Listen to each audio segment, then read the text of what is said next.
वो तारीख करीब आ रही है जब नाटो यूक्रेन के कई बड़े ऐलान कर सकती है। रूस के खिलाफ कई बड़े फैसले लिए जा सकते हैं, लेकिन उससे पहले पुतिन यूक्रेन को इतनी बुरी हालत में पहुंचाने की कोशिश में है कि नाटो को यूक्रेन को संभालने में ही लंबा वक्त लग जाएगा। यही वजह है कि यूक्रेन पर रूस के सैनिकों का ताबड़तोड़ प्रहार जारी है। पुतिन के सैनिक दक्षिण और उत्तर दोनों तरफ से यूक्रेन को बड़ा नुकसान पहुंचाने का मिशन जारी है। वॉर ग्राउंड से आई रिपोर्ट के मुताबिक भयंकर जंग के बीच यूक्रेन के कई सैनिकों की मौत हुई है। There it is.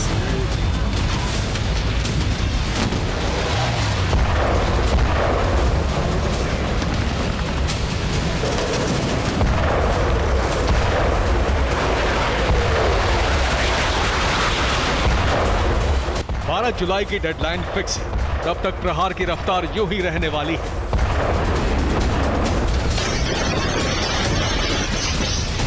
नहीं थकावट, नहीं हेयर फॉल, त्वचा उजली चमकदार, एसिडिटी, पिंपल, सिर दर्द पे है तन्विशता असरदार, तन्विशता टैबलेट्स।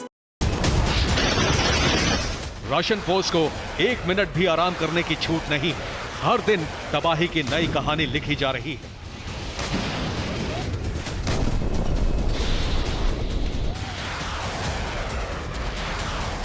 सेना के कमांडर्स के लिए पुतिन का क्लियर मैसेज है। 12 जुलाई तक यूक्रेन को बहुत बड़ा नुकसान पहुंचाने का ऑर्डर है।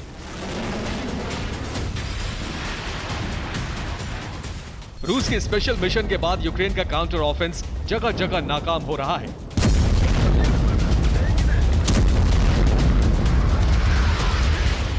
वॉर जोन से आ रही तस्वीरों और आंकड़ों से अंदाजा हो रहा है कि अगले 4 दिन यूक्रेन के लिए बेहद भारी रहने वाले हैं।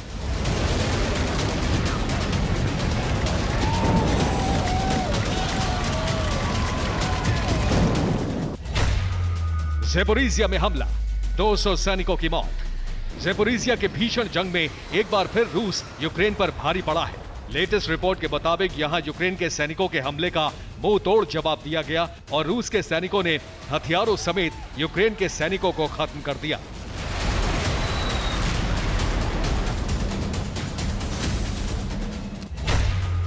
ज़ेपोरिज़िया में 200 सैनिकों की मौत हुई है। यूक्रेन का एक Su-25 लड़ाकू विमान क्रैश हो गया। एक ब्रिटिश आर्टिलरी गन, एक MSTAB होवित्जर सिस्टम नष्ट कर दिया गया। क्रेमेनिया में भी रूस ने बड़ा हमला किया। यहां रशियन सेना के टारगेट पर यूक्रेनी फोर्स का कैंप था। यहां जंगल में छिपे यूक्रेनी सैनिकों पर हमला हुआ।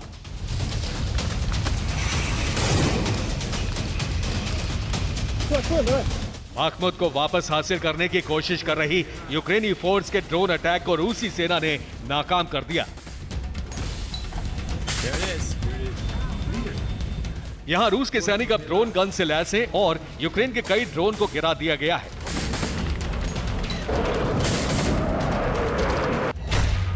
सूमी पर रूस का ताबड़तोड़ प्रहार जारी है। सूमी के 10 इलाकों पर गोलाबारी की गई।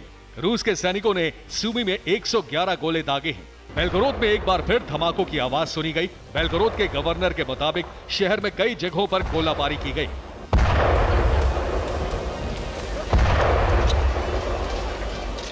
रूस की कामयाबियों के पीछे अमेरिकी एजेंसी ने यूक्रेन को भी बढ़त मिलने का दावा किया है। अमेरिकी एजेंसी के मुताबिक 3 इलाकों में यूक्रेन का काउंटर ऑफेंस कामयाब रहा है। यूक्रेन को अपने सैनिकों को पूर्व से दक्षिण में शिफ्ट करना पड़ा है। रूस ने यूक्रेन के पिछले इलाकों में मिसाइलों और ड्रोन से हमला किया है। ज़ेपोरिज़िया के बाद सबसे बड़ी जंग डोनेस्क में चल रही है। यहां रूस के सैनिकों ने लीमन पर बड़ा हमला किया है। यहां रूस के सैनिकों के रॉकेट प्रहार में कई लोगों ने जान गंवाई है। लीमन में 6 लोगों की मौत हो गई है। लीमन में 5 लोग हमले में जख्मी हो गए। रूस की आर्मी ने मोर्टार दागने की शक्ति को दिखाने के लिए एक वीडियो भी जारी किया है। यह रूस की 40वीं मरीन ब्रिगेड है। बॉर्डर पर रूस के सैनिक ट्रैक से मोर्टार लॉन्चर को लेकर अलग अलग पोजीशन ले रहे हैं और फिर टारगेट के करीब मोर्टार लॉन्चर का सेटअप किया जा रहा है। चुन चुन कर शिकार, यूक्रेनी ड्रोन का प्रहार। यूक्रेन ने यह वीडियो जारी किया है। देखिए रात के अंधेरे में कैसे यूक्रेन का ड्रोन चुन चुन कर रशियन सैनिकों का शिकार कर रहा है।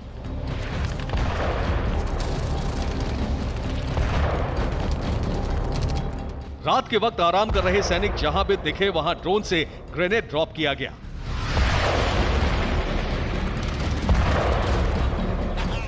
यूक्रेन की सेना ने एक और वीडियो जारी किया है। दावा किया जा रहा है कि कामिकाज़े ड्रोन से रूस को बहुत बड़ा नुकसान पहुंचाया गया है।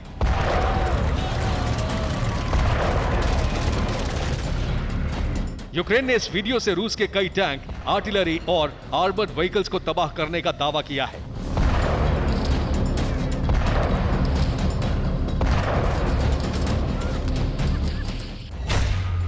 हथियारों की नई खेप भेजी जा रही यूक्रेन। रूस के हमले में यूक्रेन के कई टैंक और आर्टिलरी नष्ट हो चुके हैं। अब इटालियन हॉवित्जर यूक्रेन आने के लिए तैयार है। हॉवित्जर ट्रेन पर लोड हो चुके हैं और जल्द यूक्रेन के सैनिकों तक पहुंचाए जाएंगे।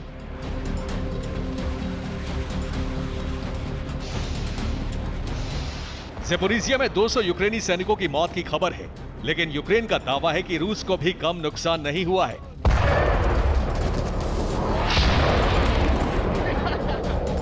यूक्रेन का दावा है कि ज़ेपोरिज़िया में यूक्रेन ने रूस के एक सैन्य ठिकाने को तबाह कर दिया। ड्रोन अटैक में रूस के कई हथियार भी नष्ट हो गए।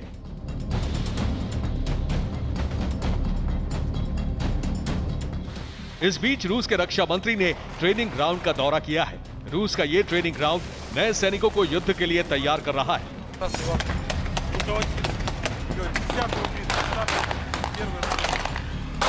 यूक्रेन रूस युद्ध के 500 दिन पूरे होने पर प्रेसिडेंट ज़ेलेंस्की ने युद्ध में मरने वालों को श्रद्धांजलि दी है।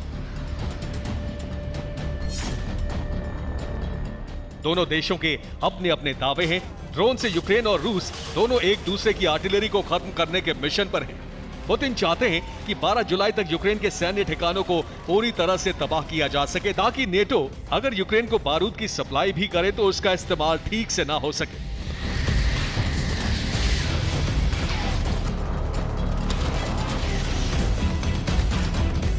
जबकि यूक्रेन अमेरिका और नेटो से घातक हथियारों के आने के इंतजार में है और तब तक यूक्रेन की सेना को रूस के हमलों से डट कर मुकाबला करना है।